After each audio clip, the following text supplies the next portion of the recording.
going to welcome my guest today. Welcome, Deepa. Thank you for being here.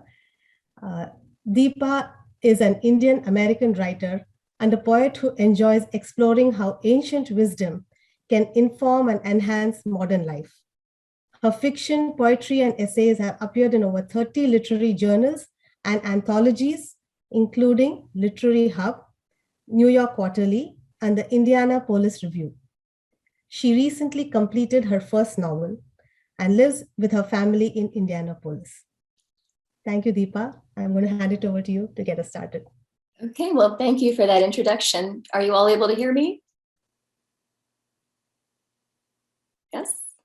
Okay, good. Well, thank you for the introduction and welcome. I'm so glad to see all of you here, and I'm so grateful that you're spending part of your day with me. I do want to take a moment to recognize the creator of Writers Beyond Borders, who, as you know, is Surabhi Kaushik. I know that she has spent countless hours developing this program and cultivating speakers and managing the details. And I personally want to thank her for all that she does to support the writing community. Thank you, Surabhi. Thank you to the Charlotte Mecklenburg Library for hosting this program, as well as Josh and Beatrice for making it run so smoothly. As many of you know, the formal title of this talk is Breaking Through Internal Barriers on the Writing Journey.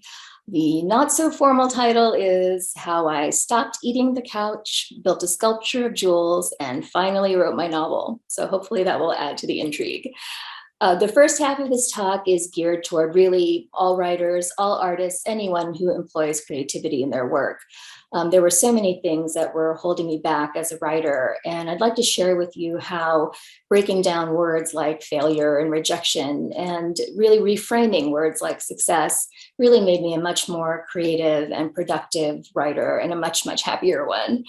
The second half of the talk is geared toward people who are thinking about writing a novel or perhaps have just gotten started. I'd like to share my journey from ideas to completion in hopes that that will help you. And for those who have begun the querying process or are just about to, I'd like to share some of the resources that I've been using, again, in hopes that that would be helpful to all of you. So Surabhi asked me to start with a bit of background, and like many of you, I spent a lot of my childhood writing stories and songs and poems.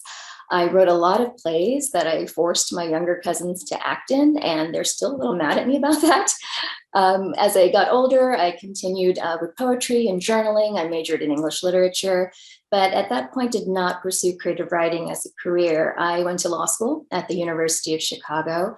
I worked as a corporate and securities lawyer at a large law firm and then at a large hospital system.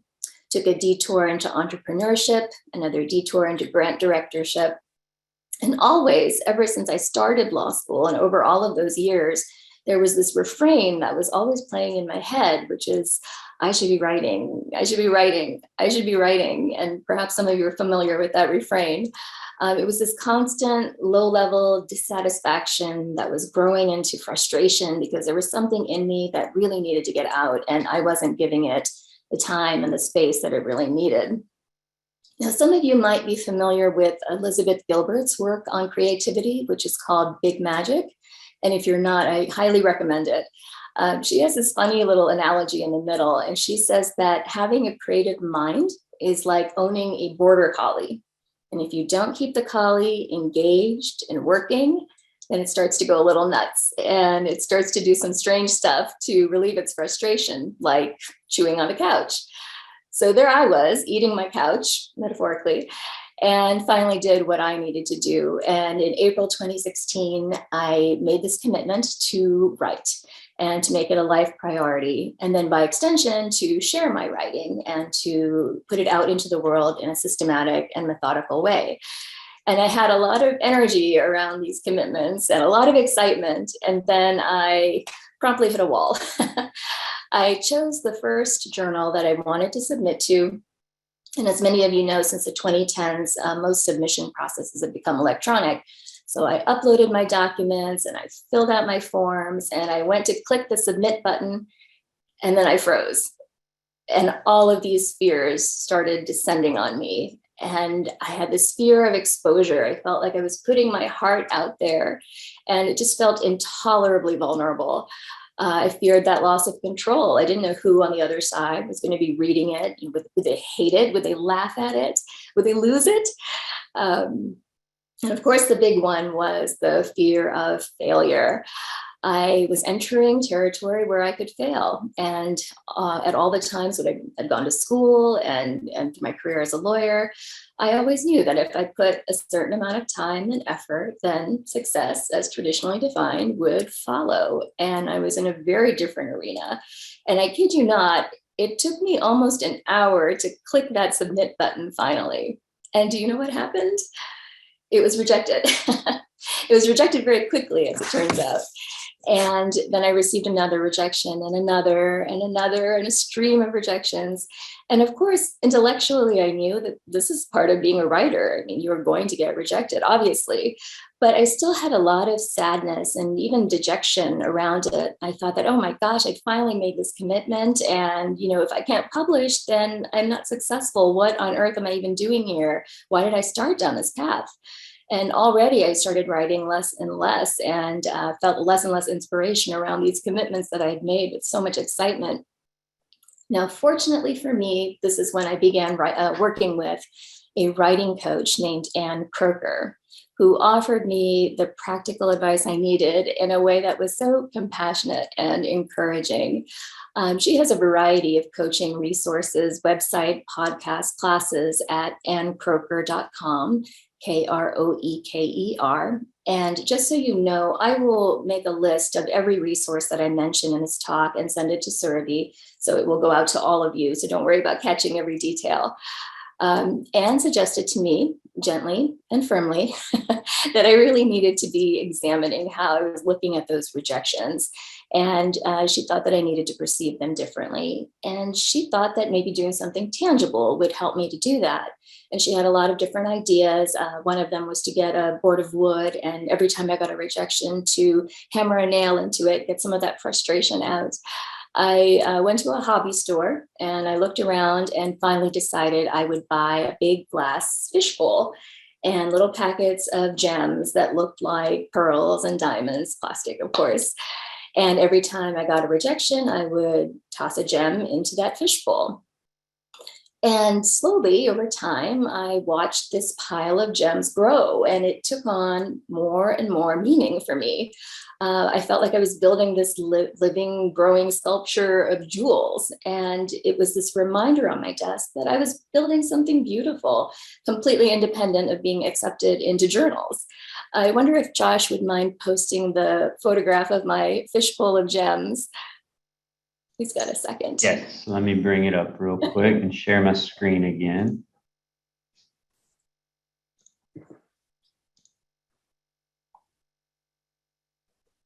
So there you can see my growing sculpture. I maintain a blog and I posted an article called Moment by Moment about this experience of building my sculpture of jewels. And I'd like to read to you a little bit from it. Of course, the rejections still stung, but each little gem also became visual evidence of my growing body of work, sharpened skills, and new cognitive pathways. Each symbolized a step toward becoming a writer. So this shift in perspective really did make me think about and expand my definition of success. In the world of law, there was always an external, quantifiable definition of success, but I realized I didn't have to bring it with me into the writing world, at least not exclusively. I didn't have to define success exclusively by how many publications and how prestigious they were and how many readers and how many followers. I could use an alternate measuring stick for success, one that was internal to me and one that didn't connect my worth as a writer or as a person with any opinion or result outside of myself.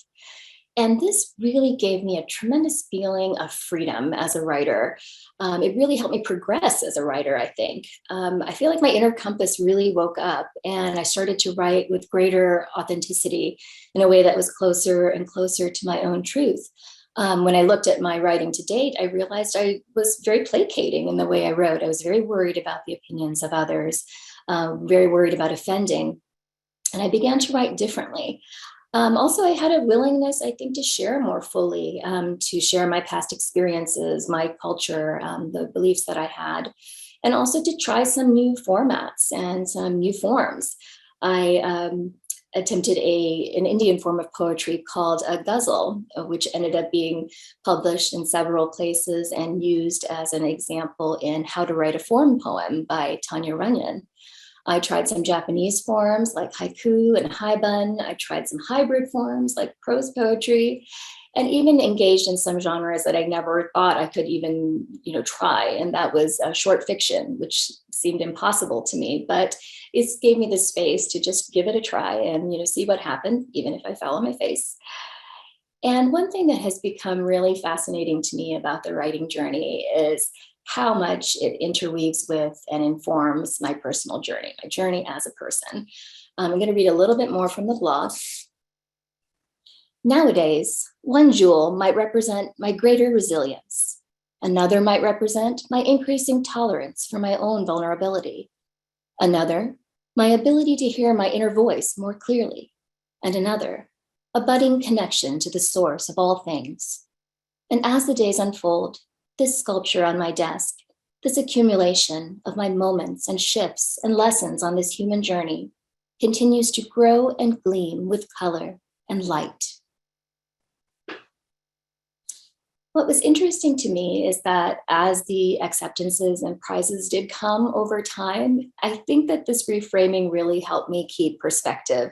They all felt wonderful, wonderful, of course, but they weren't the point of the journey anymore. I was gaining so much more beyond that, and the picture was so much bigger, which helps because the initial excitement of an acceptance eventually just wears off, and it's not sustaining in the long term as far as personal satisfaction goes.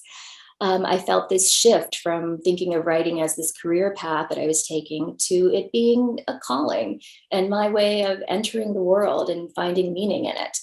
And also, by extension, my work felt less like my property that I was putting out there for other people to look at and evaluate, and more like an offering, a gift, my way of contributing to the world in the best way I knew how.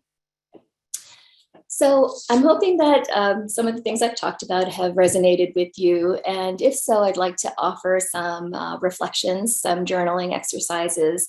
I think they apply to any writer, artist, again, anyone pursuing work meaningful to them. And the first exercise is called Breaking Down the Word Failure. And this is to choose some event in your life that society or you label as a failure.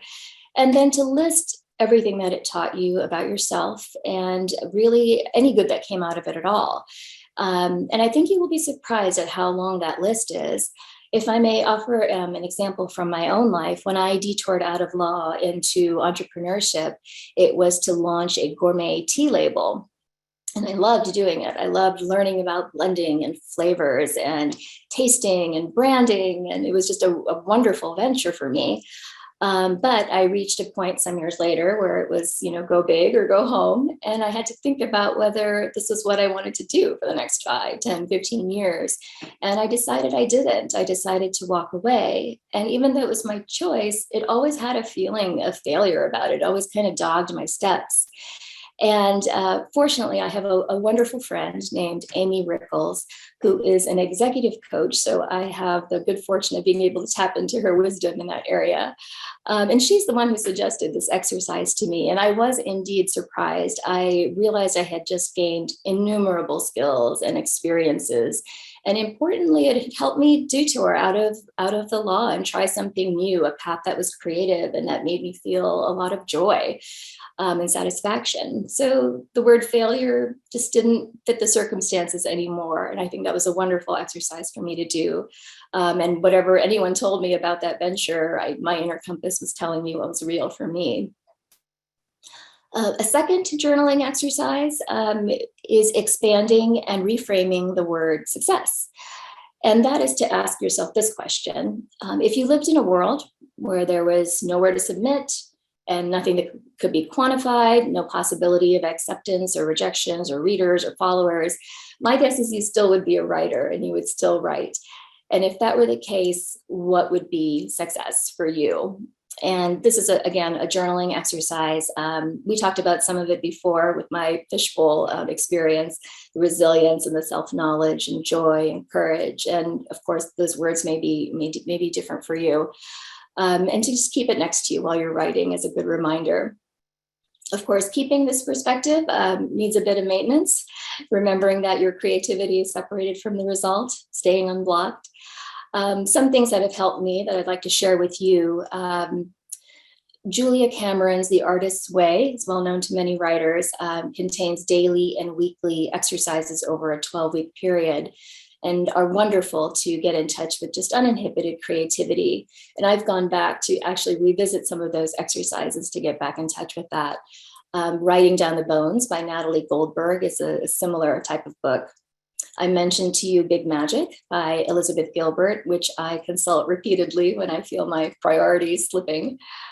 There are some podcasts also I'd like to share with you. One is Ann Kirkers, who I mentioned to you before, who calls herself and her podcasts a writing coach in your ear. And so, she couples wonderful support and guidance with practical guidance on getting your work written and completed and out into the world. And that's been a big help to me. One new podcast that I've been engaging with is called Artists for Joy, which is hosted by an oboist, actually, who suggests some wonderful ways to overcome internal barriers. For instance, the toxic teachers whose voices remain in your head, and all kinds of self-criticism. So all of that said, I am still very much a work in progress, so to speak. I don't feel positive every day. Rejections still really hurt. There are days I struggle to remember everything that I just told you. A few weeks ago, I experienced a disappointment that was very intense for me, rejection I really didn't expect. And went back to my friend Amy Rickles and I said, should I even be presenting this topic to all of these people when I'm this sad and dejected?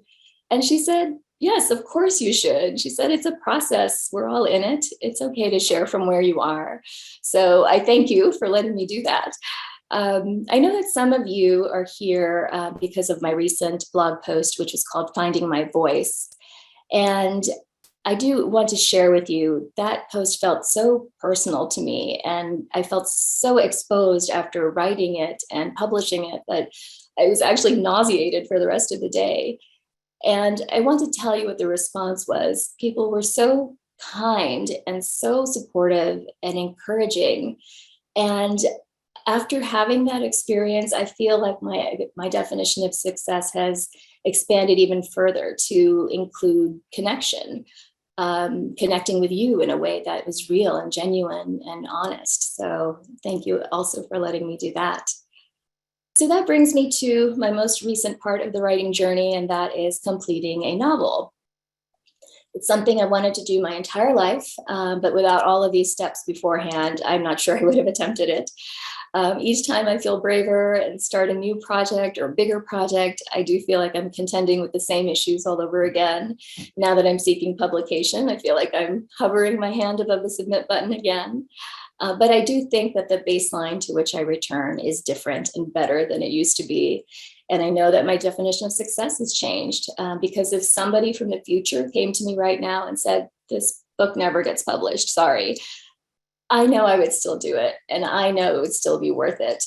It was so wonderful to get to the end of the process and then have this product that was my view on the world solidified. It was wondrous. And it helped me gain some trust that my viewpoint is valid and valuable, and it ought to be shared with all the others in the world. So if this is your dream to write a novel, I really think you should do it, regardless of whether it gets published or not. So when I got started on my novel journey, one of the main barriers for me was just the sheer volume of words that were required. Average novel contains 70,000 to 120,000 words, and that number seemed insurmountable to me.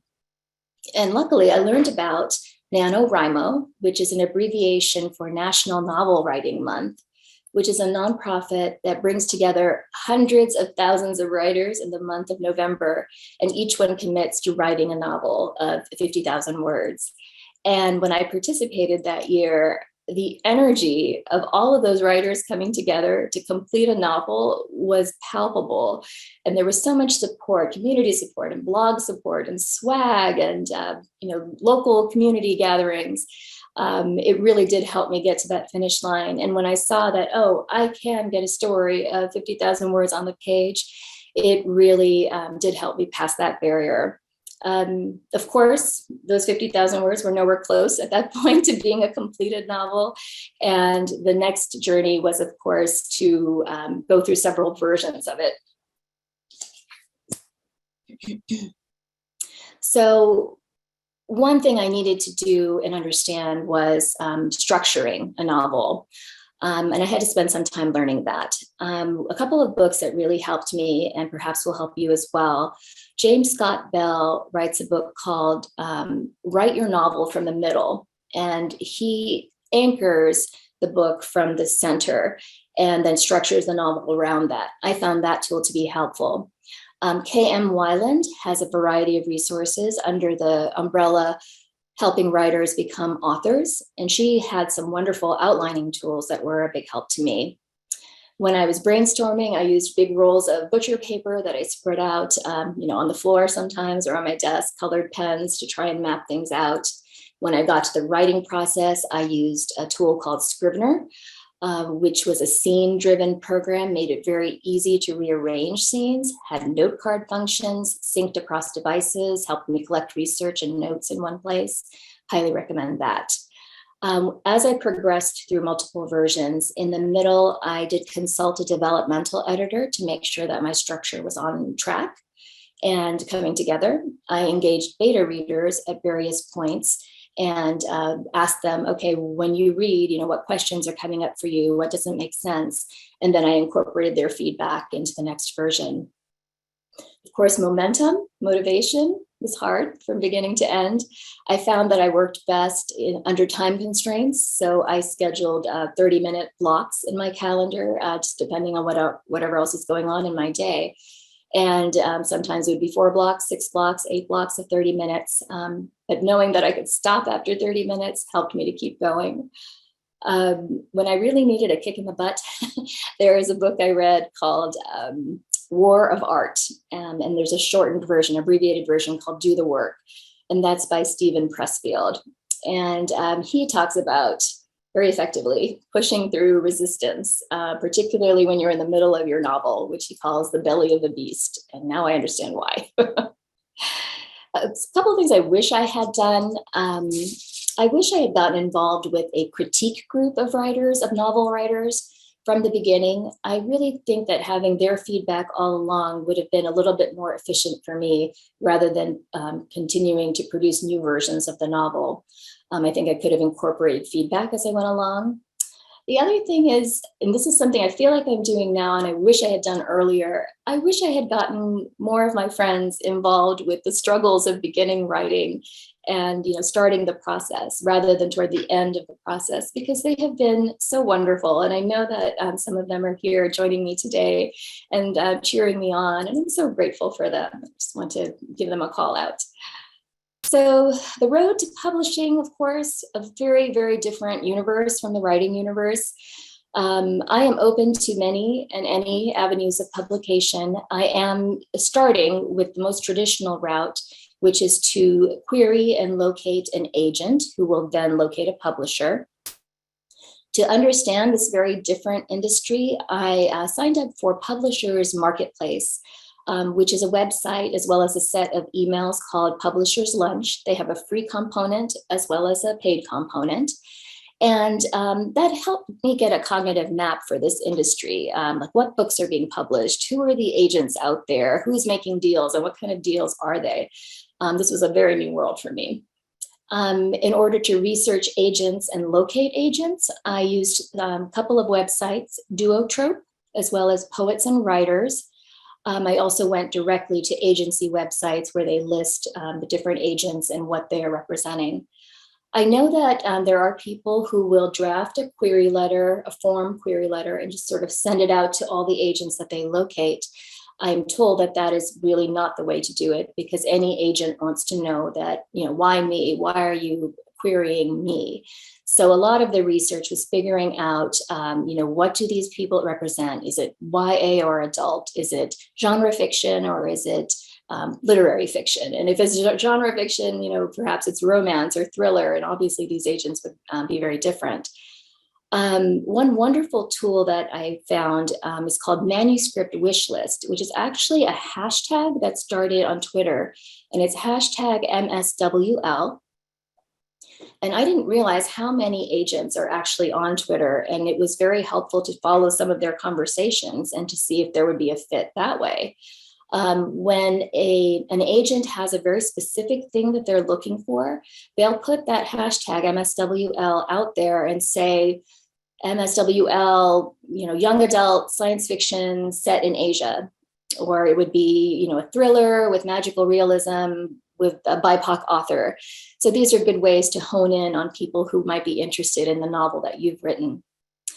Query letters tend to follow a standard format, although there's a lot of advice out there. I recommend looking. To begin with, of course, in your query letter, you want to say why you're querying that particular agent. You describe your novel in 1 to 2 paragraphs, introduce yourself and your writing background, and then identify comparables, which are books that are kind of similar to yours so that the agent knows where in the market you think it belongs. To keep track of all of my queries, I used a tool called Query Tracker. It also had very valuable information about agents too, like response times, which came in handy. A couple of resources with vast amount of information about querying and publishing. Jane Friedman has a website, and she has about 20 years of experience in the publishing industry. Nathan Bransford, who is a former literary agent. I also used Manuscript Academy's podcast, which is affiliated with Manuscript Wishlist. And they have a couple of programs where it's just 10 queries that a literary agent will read through and explain their way of analyzing a query. And as I started writing my query letter, I found that to be very, very helpful. So that kind of brings me to the end. I, again, will send a resource list to everybody. I do have an ask for you. I would love for you to come and visit my website, which is deepamaturi.com, and to have a look at the blog and the essays. And if the messages resonate with you, I hope that you'll subscribe by hitting the button at the top right corner. I only post once every 1 to 2 months, and I'd love to keep you updated on my novel and publishing process. And I'd also love to hear from you. I respond to every message I get. Everyone is very busy. So when people take time to talk to me, I really do want to communicate with them. And I really do hope to build a community of people who are searching for meaning in our very crazy and complicated world. Would like to leave you with the last message. For me, becoming a writer and really owning that title has brought me home to myself. And I really hope that whatever activity or avocation that you're pursuing, whatever field, artistic or otherwise, that you too will find home. There is a poem, one of my all-time favorites, that addresses this theme, and that's Derek Walcott's Love After Love. And I'd like to share a little bit of that with you to close. The time will come when, with elation, you will greet yourself arriving at your own door, in your own mirror, and each will smile at the other's welcome and say, sit here, eat. You will love again the stranger who was yourself. Give wine, give bread, give back your heart to itself, to the stranger who has loved you all your life, whom you ignored for another, who knows you by heart. Thank you all so much. Thank you so much, Dheepa. This was so much and so many resources. Your own personal journey is a lot, and really appreciate you sharing everything. Yes, and I forgot to tell you all that her blog is how I actually found her. I found her, really resonated with her writing on her blog. And that's how I connected with Dheepa. Like I've been on her newsletter for, 4 years or something now. So yeah, definitely, I would highly recommend her blog. And all the information will be there in your thank you email about the resources and all of that.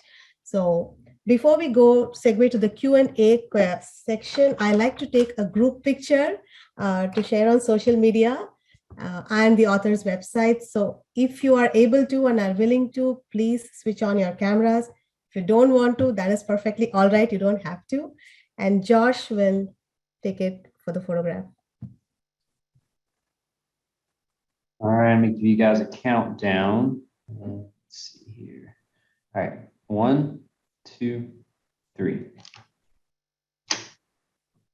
All right, and we have a few more that goes onto the next screen. So let me save that one real quick, and I'm gonna do another one.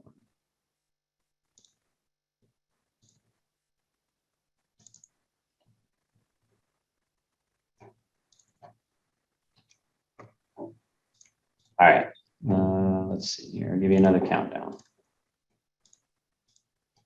All right, 1, 2, 3. Okay. Thank you so much, Josh. Yeah. I know there's a lot popping in the chat right now, but we're going to open the next half hour out for questions. You will not be able to unmute, so please put your questions in the chat and she will answer them one by one. So I can ask the first question. And can you talk to us about your novel, your newest completed novel? I would be excited to do that. So my novel is about an Indian American woman who finds out she has this ancient ability, and it's one that can thwart a chemical catastrophe that's imminent and global ecological collapse, but only if she's strong enough to use it. And this novel came about because I was feeling increasingly distressed by the fact that people do seem to be treating the earth as a backdrop without realizing how interconnected we are all with it. And I know it's a message that people kind of shy away from, but I wondered what would happen if that message was incorporated into a thriller and a page turner and something with a ticking clock and a bad guy. And so that was the inspiration behind it. And it was a wonderful journey writing it. Thank you for asking.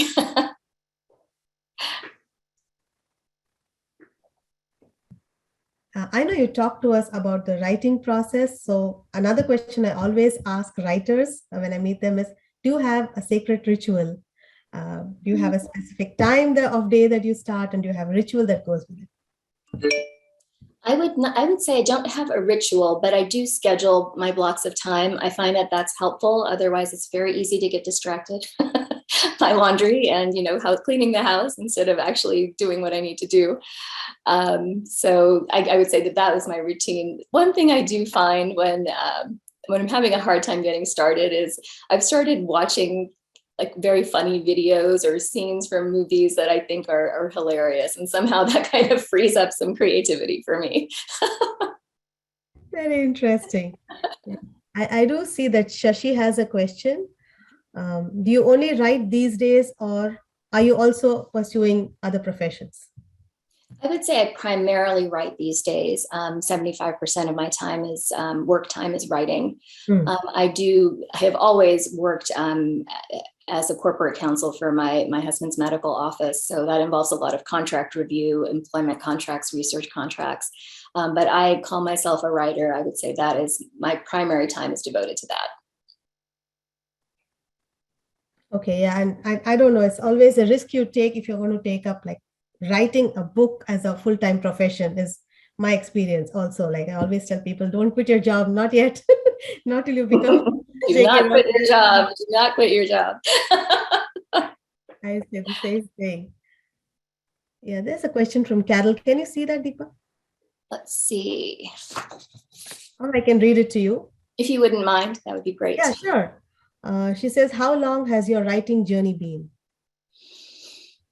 So, as I mentioned, I'd always written as a child, but as far as making this commitment to write regularly, submit regularly, April 2016 is the date that I give. So it's been about 6 years. I wrote all along, but never in this, this devoted and dedicated way. Thank you. And since she also spoke about writer's block, have you ever experienced writer's block? And if yes, how do you deal with it? Such a good question. Writer's block, I think, is a constant thing. And I do feel that you have to kind of think about what exactly is getting in your way. And I should say my way. If it's just that I'm feeling a little bit lazy and not, wanting to do it, then I sort of force myself to sit down and just get something on the page, anything on the page, because sometimes just seeing not a blank page, but a couple of words is enough to kind of pull me in, and then the timer takes over. If there's something that's genuinely bothering me, I found that journaling a little bit, just about that, kind of at least pushes it out of the way and gives me some space to start with my writing project that day. All right. So maybe time writing and funny videos, they do the trick. Yes. I do see something else by Elisa Shah. Do you place jewels in your sculpture when people respond favorably to your blog? You know what? I do not, actually, but that's an interesting idea. I genuinely wanted to keep it as a rejection tool, because when people want to say nice things, and when acceptances come through, there's enough of, joy and excitement around that. And this was for a specific purpose, which was to get me through the rejections, especially when it was really giving me a hard time.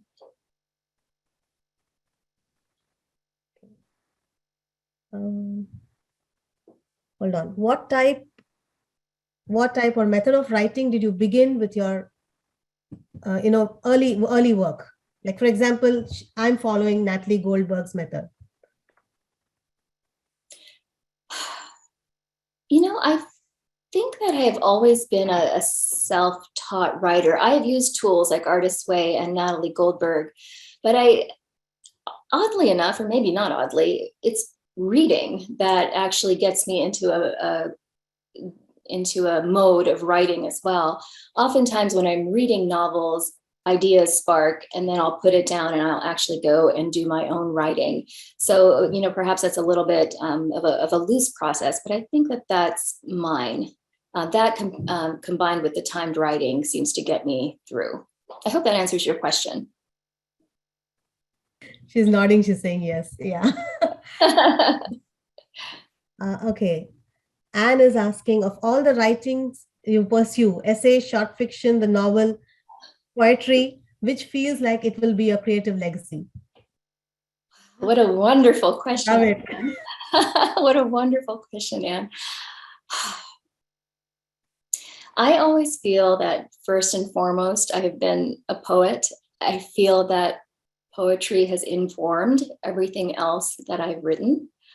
I believe that would be my legacy, that it would be a poetic legacy, but it would interweave, I hope, with all of those other forms, particularly the novel. Yeah, that's a fair answer. Yeah, thank you. I have also heard from many writers about different types of editing, revision. I'm talking about revision. Is there a specific thing you do to revise, because you have to, do multiple revisions? Is there a particular technique you use for that? Well, first and foremost, I would say that I really try hard to either put on my writing hat or my editing hat. If I'm writing and just trying to get ideas down on the page, and then I think, oh God, I really just need to go back and switch that sentence, I end up in these loops where I'm just stuck, neither doing writing nor editing. So I do try and make days that are devoted more to editing versus the writing. And that kind of helps me keep my hats separate. Is that a helpful answer? It is, yeah. Okay. Okay, Shashi has a question. What marketing tools do you use to market your book? I'm still very early in the process, and just got on the publishing and querying path. But I will say that I feel like everything that I do and share ends up being a marketing tool. I don't like the idea of traditional marketing. I like the idea of connecting with people. When I put a blog post out and it feels personal to me and people respond, I feel like that's the connection that I'm looking for. Sharing those kinds of experiences deeply, I feel like that's what's going to eventually sell the book when I have to start thinking along those lines. But I always hope that it will be undergirded by connection versus techniques that I'm trying to use. That's what I know right now. Let's see something else. Yeah, Shahnaz is asking, do you work on several projects at a time, or are you a one project at a time kind of person? That's a really good question. I like to work on multiple projects at a time. And for the person who was talking about writer's block, this has been actually a technique that I've used when I feel like I'm stuck, moving on to a poem that I'm in the middle of, and then coming back to a novel passage or an essay passage has really helped loosen up that process for me. So I would say multiple at once. And it surprised me because as a lawyer, it was always, one thing at a time was what got me through, but it's been very different in the creativity realm.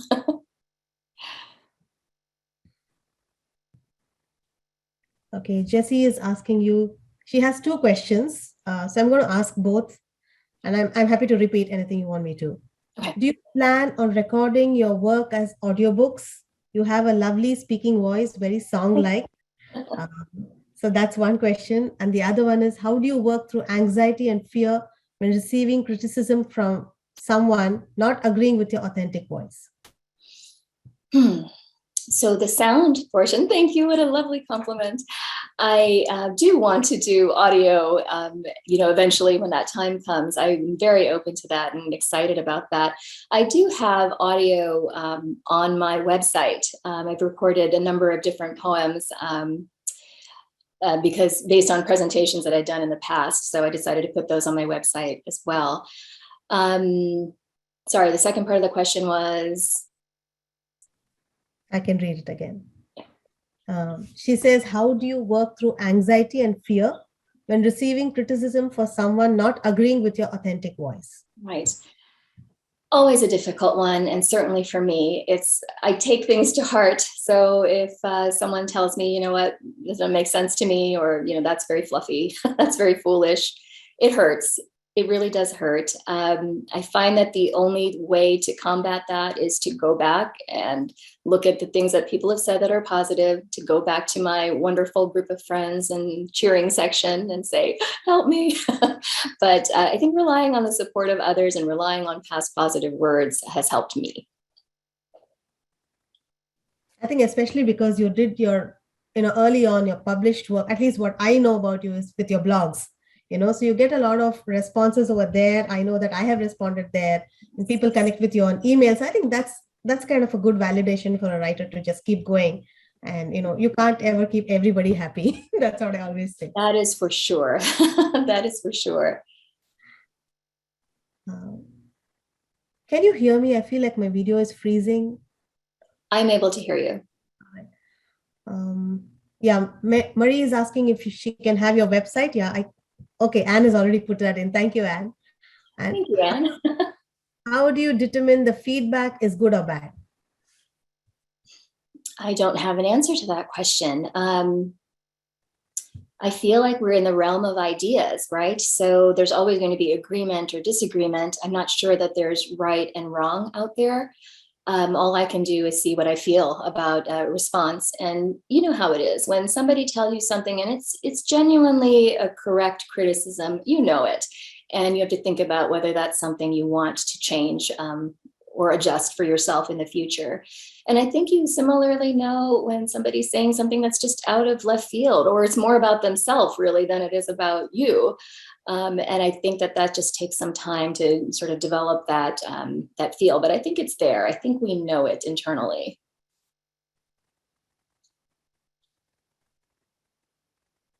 Okay, there's another one here. Is making artwork or producing sketches of mental images of scenes or characters part of your writing process? You know what, if I could draw, I would definitely make it part of my writing process. I think that all other mediums of art, either other forms of writing or other forms of visual art, I think that they absolutely can inform your process. And if that works for you, you should keep doing it. And I admire you so much because I can barely draw a line. So you should keep that up if that's something that you do. I bet it's very helpful to you. Okay, so another one just popped up. How did you develop a writing process for writing your scenes? Do you ever have to push through when you don't like what's coming out on the page? I've often had to push through when a scene is not quite going where I expected it to go. I'm learning to trust and let that happen. There was a character who died in my novel that I didn't expect to die, and it made me very sad, actually. It felt very personal and horrible, but I think it had to happen. My mind was, or my heart maybe, was telling me what needed to happen. So I think it's important to just not restrain yourself, get it out there. You can always revise and change it later, but don't stop those creative impulses, because I think that that's maybe where the magic happens. You know, that's where the mystical and wonderful part of writing comes in. Important not to stop it.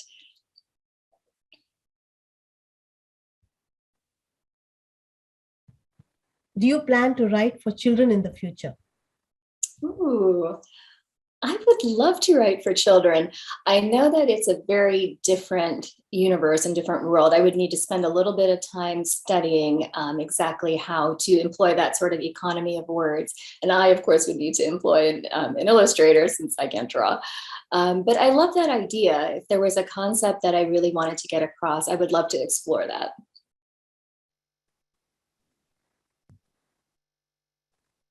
What do you like to read? Who are some of your favorite authors? That's such a good question. I don't know. My favorites change and change. I will tell you some of the things that I've been reading lately.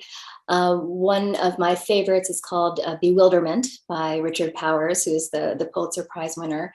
And he has this beautiful love letter to all of planetary life, told through a parent of a child who is on the spectrum. It's just so beautifully rendered. Another thing that I've been interested in is retellings of ancient myths and I guess folklore through the eyes of the characters who they're usually not told from.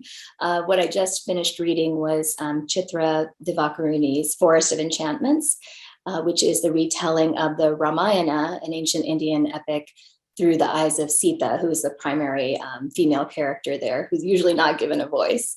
And I found that extremely interesting. And there are quite a few out there. I heard there's one by Vaishnavi Patel called Kaikeyi, also connected to the Ramayana, and I haven't read that yet. Circe by Madeline Miller was also very interesting. And that was, of course, the Odyssey, Greek mythology. So that's what I'm reading these days. What percentage of your time with the novel included research? And did you enjoy the research or feel like it's simply a necessary task pulling you away from the actual word work? Research happened as I went along. Sometimes what I would do when I was scheduling my blocks of time is just say, okay, this is going to be a research block. That also helped me from not going down the rabbit hole, because it's very easy to do that as you're researching and looking online to just sort of end up somewhere that you didn't expect. Let's see. I don't think I answered the question. Would you repeat it for me? I can read it again. Yeah. What percentage of your time with the novel included research? And did you enjoy the research or feel like it's simply a necessary task pulling you away from the actual word work? I will say that it's much more fun to do the writing than the research. One thing, though, with this particular novel, a lot of it was informed by Eastern philosophy, things like yoga and meditation, things that I was very, very interested in and wanted to make sure that the details I was sharing were accurate. So from that point of view, the research was, some of it was actually pretty fun and pretty interesting.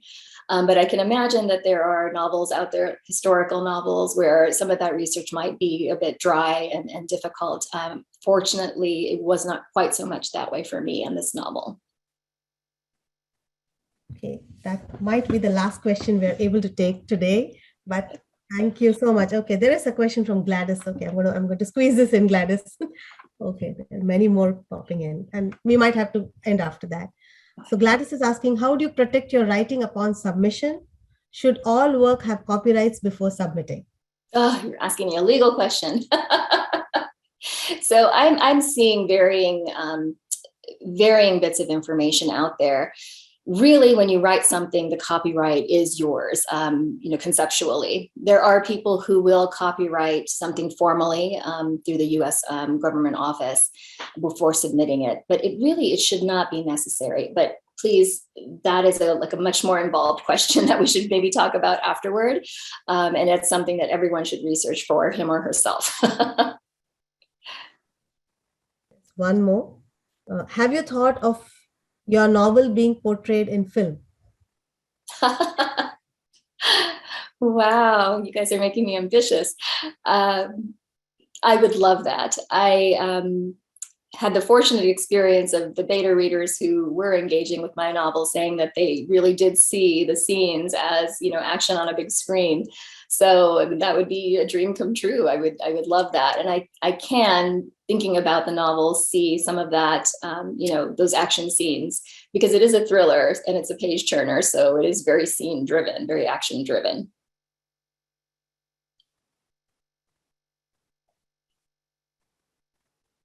I think that we will have to wrap it up after that question, but thank you all so much. This was wonderful. Thank you. Appreciate it.